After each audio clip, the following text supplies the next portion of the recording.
What's up?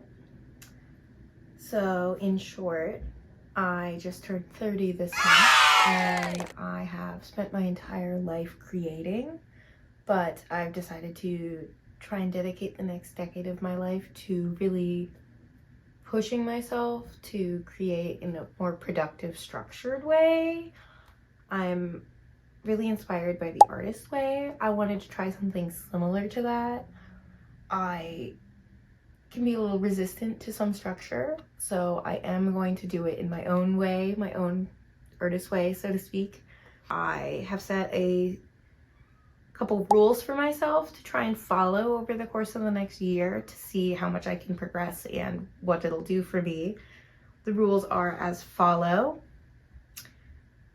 Ideally, my inspiration will be in person / something online. That could be a museum, an event, a class, a concert, really anything. The world is my oyster. I live in New York City, so really I can do just about anything.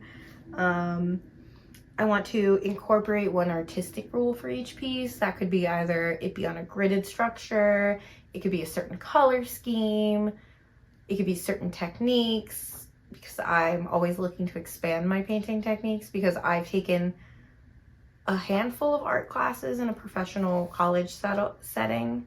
However, I've never really gotten that far in it. I did drop out, but it's fun. I went to hair school and now I do that, and now I cut baby mullets all day.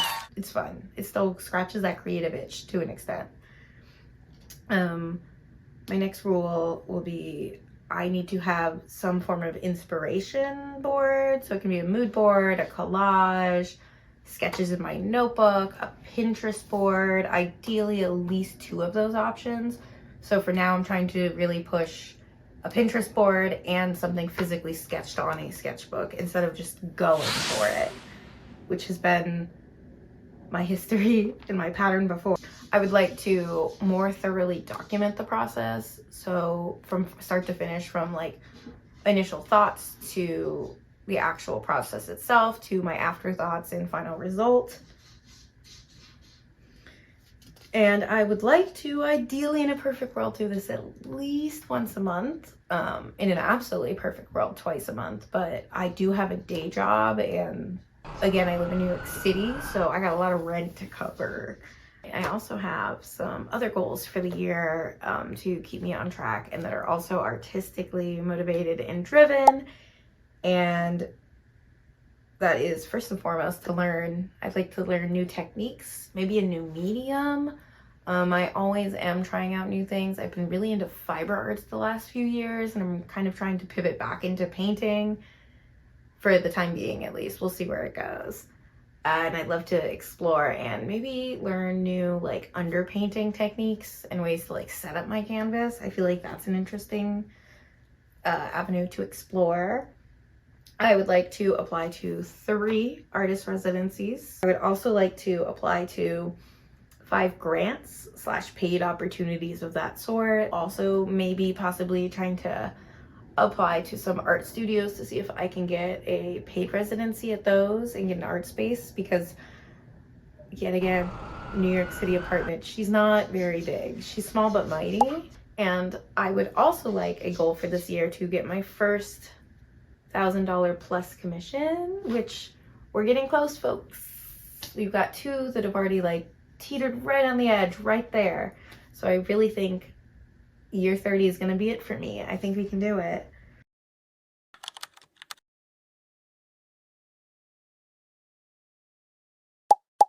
So I have just recently come off of my art show, which I did a lot of crochet tapestry work, which involves some alpha pattern charts, which kind of look like a pixel art grid. And I've been wanting to like explore that further outside of my crochet world. And I've also at the same time been learning about my Jewish Ukrainian heritage and therefore getting into folk art, which has been really fun. So I wanted to kind of morph something with that. And also those like colorblind tests that are like kind of hard to read on the eyes that have like circles and numbers.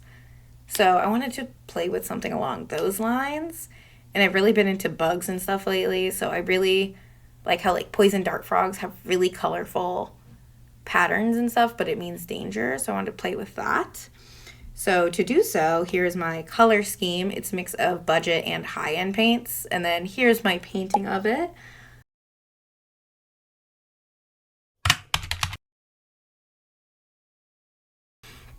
And now sketching out a 1/2 inch by 1/2 inch grid across this canvas.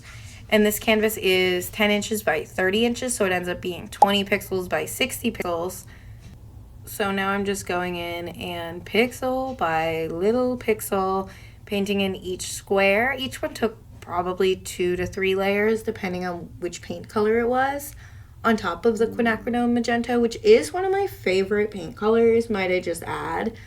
I feel like it makes a really good underpainting color to like harmonize the color palettes. But also like you can mix it with white and it doesn't lose its vibrancy for a while, which is really nice. It's a really versatile pink. Anyway, I am going in pixel by pixel. I started with the gold, which is really shiny and shimmery because I wanted it to feel kind of like those like medieval paintings or scrolls that have like little flounces of gold and silver in them. I find that that's really fun and just kind of adds more visual interest.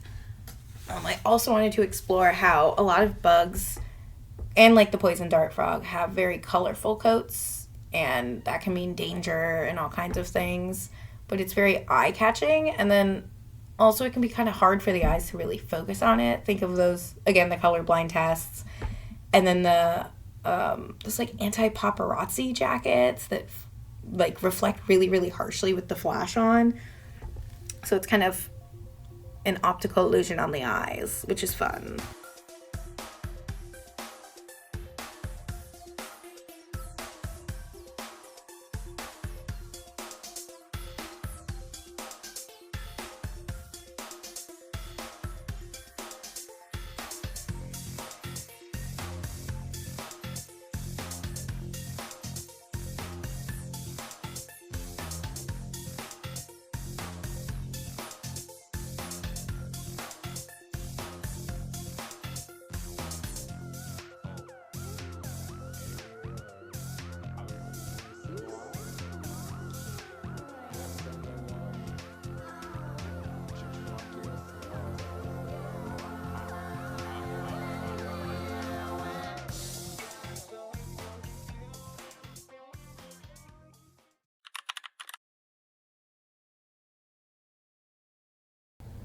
And here is the final result at long last.